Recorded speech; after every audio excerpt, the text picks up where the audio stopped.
Hello hi friends नमस्कार फिर से रॉकी ऑफिशियल ब्लॉग के स्वागत। आज ब्लॉग स्टार्ट करमा हमें रॉकेट नु कहीं लगी कि आज पुओ जोतिया और पुओ जोतिया दिने में पुओ जोतिया करना परबार कहीं थी लगी कि मोर पुओ आज ता देह खराब ताकि ताके ठंडा ज्वर होचे थोरटा दुई थोर हॉस्पिटल लेली भी नहीं छाड़ला तो फाइनली हमें पुओ जोतिया नहीं करबार। आपण माने जेन माने जो पुओ जोतिया करूचन बोले मते कमेंट माध्यम में जणाबे कि पुओ जोतिया केन माने करूचन।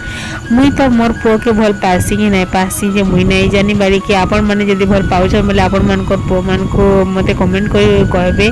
शायद मुई भल नहीं पाबार हो हेथिले पुओ जोतिया नहीं करबार आर इने मुई करनी छे तुलसी चौराटे जदी भल हेचे बोले मते कमेंट माध्यम में जणाबे। आर इने मोर भांजी देखो गुल्फी वाली हेचे गुल्फी इने बिकुसी जदी गुल्फी खाइबार होचे बोले कमेंट करी कहबार। इने पुओ जोतिया लगी फाइनली डेकोरेशन कर दे सारले न गोटे माँ पर गोटे माँ पले आसले न मोर पुओ जोतिया करबार ले फाइनली इने दीप धूप जाली देले न तो फाइनली देखो हम इने केनता होचे जे पुओ जोतिया आपण मन को नाड़े पूजी पुओ जोतिया करूछन बोले कमेंट करी कहबे। जय जय मां समले जय जगन्नाथ।